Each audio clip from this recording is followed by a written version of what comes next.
where do you see the automotive industry headed in the next 5 years, and why? 5 years. I think everybody's going to go as hard on EVs as they say they will, but we are running up on a global lithium supply shortage.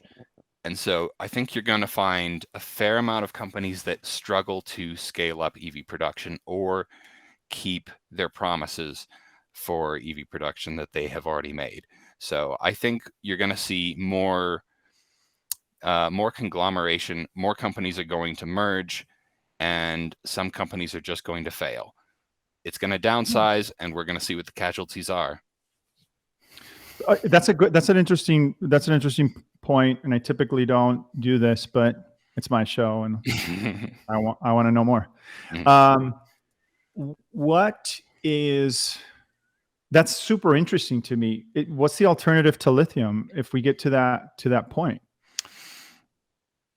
Well, are there technologies? I'm sure, right? There's R&D going on right now to figure out a better way to do this. I think we may end up with, it looks like solid state batteries, which do also use lithium though, are going to potentially be commercially viable by the end of the decade. That's a big maybe.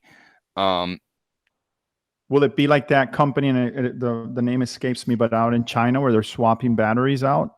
Like you go and you park your car and they just swap your battery out and you get back on the road? I don't think so. Because like lithium is a base building block of all of our cutting edge batteries today, and a shortage of one of the most important elements that goes into them is, I'm not going to say it's insurmountable, but the mining industry, at least in the US, is years behind. They're anticipating a shortage.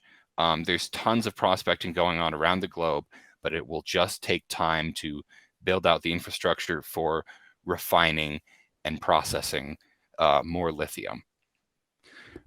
There's the niche right there. But what happens? I don't know, man. Like you're blowing my mind right now. What happens when we have all this infrastructure for EVs? Like, look at what California is doing. GM is like, no more ICE, right? We're going full EV by 20, whatever. Then what? You're out of business, right? So I think more of them are going to keep ICE businesses going than they let on. I mean, if you look at Toyota isn't putting all their eggs in one basket. Yeah. Toyota has been widely criticized for its antagonism towards EVs, although their chief scientist, super smart, man. Their chief scientist is a very sharp guy, and if you read interviews with him, it's clear that he's like, okay, there are some things that you're not going to be able to as easily replace an ICE with a battery EV, just because of the differences in energy storage and how it's used and released and refueling and such and such. EVs are going to have a bigger part in the market, but there will still be demand for cheaper, more easily, well, I don't know about more easily serviced. There will be a demand for ICE vehicles as we know them for a long, long, long time, even if that market is greatly diminished.